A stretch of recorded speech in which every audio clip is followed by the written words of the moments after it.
Alrighty, what's up, everyone? Excuse me. So, today we are currently in the process of doing a teardown of a DigitalStorm Aventum 3, which I'm not sure if the Pro has a slot for a DVD, Blu-ray, card reader, front I/O, all that. I don't know if it's up here or up top, you know what I mean?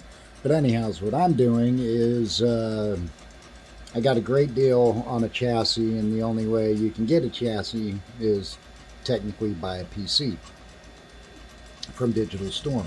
Well, I've always wanted the chassis, so I found one that was going for a good deal. Actually, I thought I was robbing him from it and, with my offer, but looks like I was the better bet out of the people that were making offers. So excuse me for a sec. This is a very stubborn screw, which if you ever do get one of these and you have the luxury of taking it apart, is yeah, most of the screws are torqued in there pretty good, and if you don't have the correct tip, you don't apply enough pressure, yada yada yada, all that fun jazz, you will end up stripping the head off of the screws. So nobody wants that. Now this was mine. This wasn't part of this chassis. I was experimenting with it while I was playing with my Aventum X chassis that I purchased. So that one's actually somewhat done. I gotta wait for some GPU cables to arrive, extensions, excuse me, and then I can move it and it'll go over there on my desk on the opposite end of this one. Yeah, let me do that again. You know, let's get the finger tap, like all that annoying shit. So anyhows,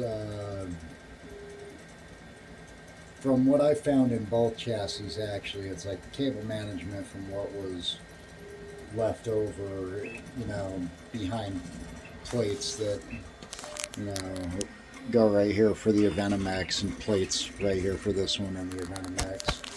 They were actually kind of messy. Sure, I got leftovers, but I mean, even the guy that I picked up the Aventum chassis from, he's a direct owner, and he was not pleased with the cable management. Actually ended up apparently having a couple of fittings on the CPU block that were stripped too, and it started to leak, I should say, just outside of warranty. So um, I can't recall if they ended up, you know, making a deal and getting him right or not, but he said he was not happy with support nor the cable management, at least in his Aventum X, you know, that cost 15 grand. And ultimately, you know, there's really not a lot to the chassis. It's actually kind of like a Corsair 900D in a way. Is on the 900D you put a, you know, in this case is inverted, so now on the front, would say on the 900D, what would be at the 900D front, you have a 280 over here instead of a 240 on the opposite side on the 900D. Then you got a 560 compared to a 480, and then up top it's on the Aventum 3 chassis you can do 240. Let me rephrase that: 120, 140, 240, 280, 360, or 420 on the Aventum 3 chassis. On the Aventum X, it is a 420 rad, and that's due to the Lux cooling system with the distribution blocks and all that. Initially, I was going to build the Aventum 3 chassis with the distribution block and the pump reservoir that I was able to get from the guy on the Aventum X, because I like having a disk drive. It helps me, do a lot of things. Save backups, copy my movies over to my library, things of that nature. And the Aventum X chassis did not have that. But when I did go to mount the Lux cooling system, right, I could fit the distribution block, obviously. Let me move you over here. Right here's where it goes. However, the pump that I have, the pump reservoir, because I had to, obviously supply my own pumps because the guy didn't want to relinquish his, which is cool. Thankfully, I had many. Anyhow, the mounting points, like, sorry, my nails are dirty. I was scratching my dog, and he's got dirty fur, which then in turn makes me look like shit. But anyhow, the pump reservoir does not mount up here or down here, so no matching up right there, no matching up down here. And I figured I'm willing to modify the chassis, but not modify it to fit the original stuff, because I mean, this right here, I have to actually go wider, just barely, which it would ruin the aesthetic of the original, so I'm not gonna do that. What I'm going to do is I'm going to use two Swift-Tech Maelstrom 300mm reservoirs. And I'll have one lined up here, another one lined up over here, and then if I can, I will try and fit a thin 420 rad in the front along with a 420 rad up top, and then that would be the GPU loop, while the 280 and the 560 on the opposite side would be the CPU loop. So this side would be the CPU, which would come in and out right here and right here, and then these top two right here, those would come over into here. So these two are gonna come up right here, and then these two, excuse me, no, I gotta figure that one out. Give me a second, I'm having a moment. I'll figure that one out. I haven't figured out how I'm going to tie those ones in if I put this rad up. I know how I can tie them in. Oh yeah. I know how I can tie all that in, but we'll see how it goes when I actually get this hard drive bay caddy thing out. It's kind of being a pain. And then what I'm going to do is I got my... we'll see how they fit. I might have to make some modifications. But I got SSD brackets being mounted or printed, and it looks like that might actually stick out too far now with how thick that plate is. Anyhow, so what I'm hoping is that I can mount, since I'm removing this drive caddy, so that I'll be able to fit several dual 2.5-inch SSDs up here, set of SSDs. So, we'll see how it works out. I was hoping 2, 4. That bracket's actually long as shit compared to what I thought, which might actually be all right. I might end up using it depending on where the bracket bends, or the points for mounting the SSDs come on, because I'm going to need a brace, right, to support, because this chassis gets pretty flimsy without this here. And believe it or not, there's only four screws that hold that in, but I can't remove the top because I don't have a hex head in the correct size, and I have tried every single one that I have, and not a single one fits. Too small, too big. It's like it's a weird size. But anyhow, so once I get that figured out, I can pop the other 4 screws out from the top, remove the caddy, and we'll see what happens there. So I might have to put a drain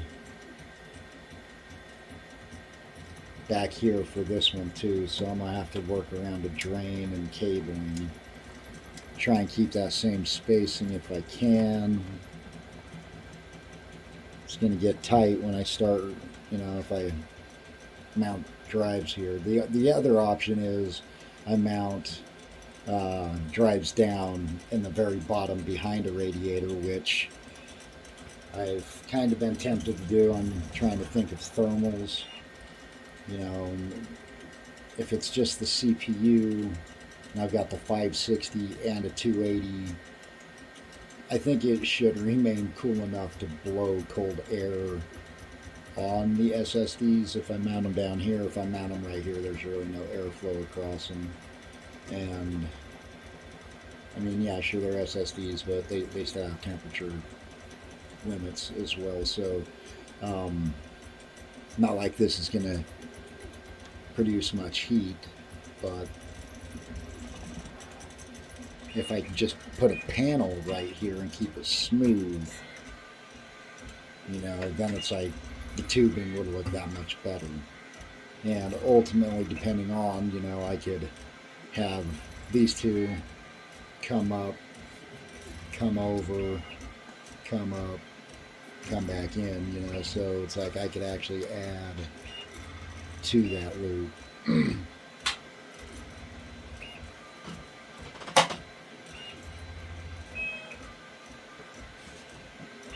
Same with the GPU in a way, it's like I really need to figure out how I'm going to make use of both pass-throughs on that. Oh, and it's funny, right? So the top is a 140, right? This is 140 bracket. These two right here, that's a 120. And FYI, these things, yeah, they're riveted from the front, and they're a very, very thin rivet to make it flush with the front part of the panel. So, think about this thickness. Yeah, it's that what holds these in is smooth with the opposite surface of that. So think about 16th, maybe a little over, and take that with a tiny head holding it in place. Yeah, the ones on the Aventum X broke, so I was disappointed. Now I would like to, like this one, like this 140, the same on the other one. People go, well, what's it there to cool? They mount their controllers most of the time back here, so sometimes it's mounted right here too, I suppose, and then you got your cables coming up to kind of overlay it. But it's either going to be up higher behind this panel, or it's going to be right here behind this 140 millimeter fan. And that's just to help keep the controller cool, whether it's your RGB or the DigitalStorm thermal control board. Thank you. I had a brain dead moment. The thermal control board. They made an addition on at least newer versions of the chassis where right here there's a cover plate.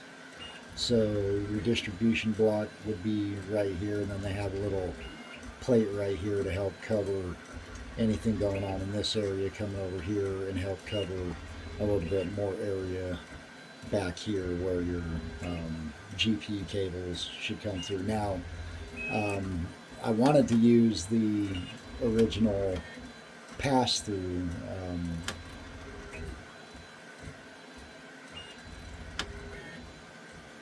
board, but trying to find cables for the front side to the GPUs was proven kind of be a pain, so I'll probably end up having to, stretching out the back. I was hoping it would pop, but it did not. I wanted to do it on the Aventum X chassis, but I really just kind of wanted to get it up and going so I could play with it a little bit. And that's what she said.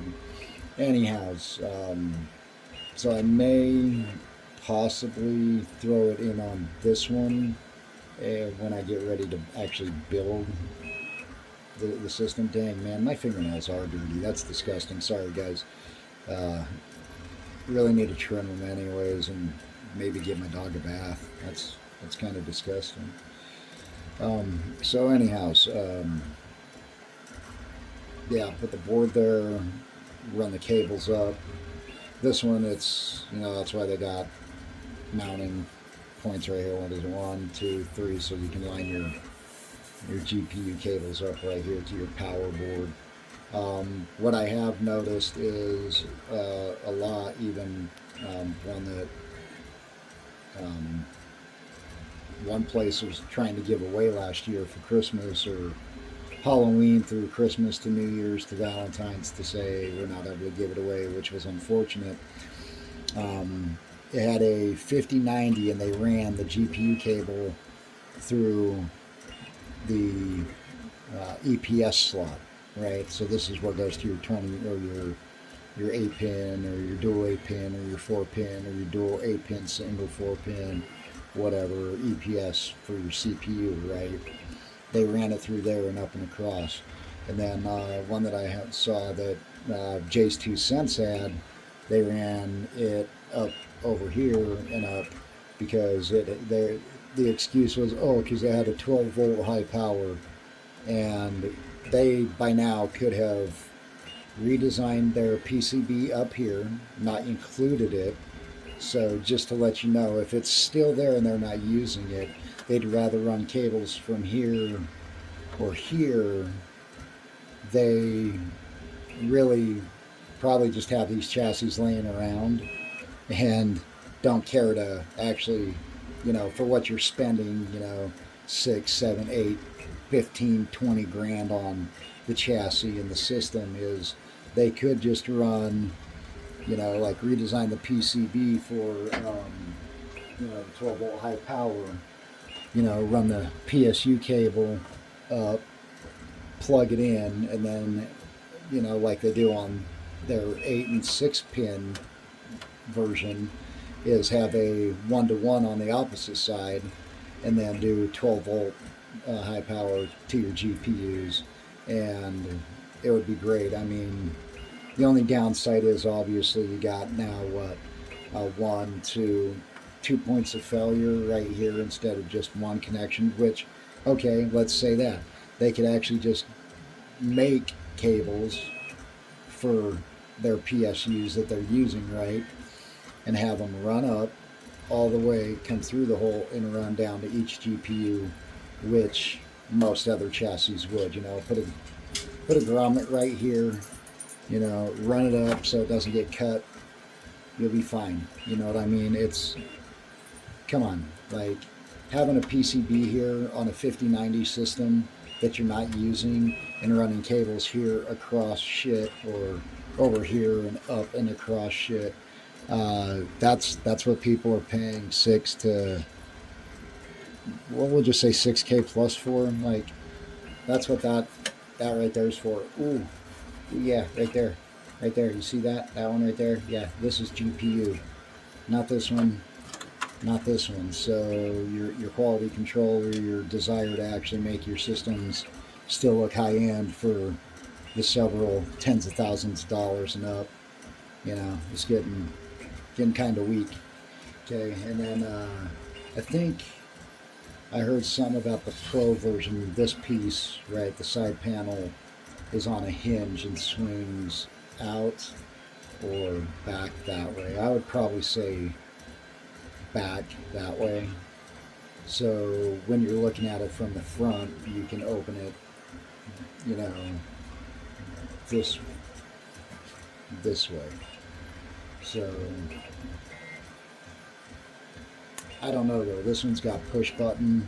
It's like a little thin, flimsy piece of shit side panel that you just press on, and you know, I'll probably show that in a later video. But to know what people spend on on system in these chassis, it's I equate on a at least 6,000 system plus, when you get this chassis, about $2,000 of what you spend is on this chassis. That's literally it, just on the chassis. So wish I would have built this one first, but this one has plans and custom dual root, hopefully in addition of a fourth radiator, which would be outstanding. So and hopefully not having to modify too much. I'm thinking 2 more pass-throughs back here, 2 more pass-throughs on the front, a fix probably somewhere through the center divider down on the bottom, so I can join the tubes going from the front, you know, which is great. I mean, on the front I'll need to do 2. On this one I just need to do 1 connection. That one ties into this backside radiator, and then the same one on the front ties into the front radiator. So I need to do 2 here, 2 here, 2 up front, and then figure out how to get this top off, get this caddy out, so that I can kind of stage what my pump reservoirs are going to be, find out what kind of space I need, since the fans mount on the outside right here. I should hopefully have clearance for maybe a 22, 25 millimeter radiator.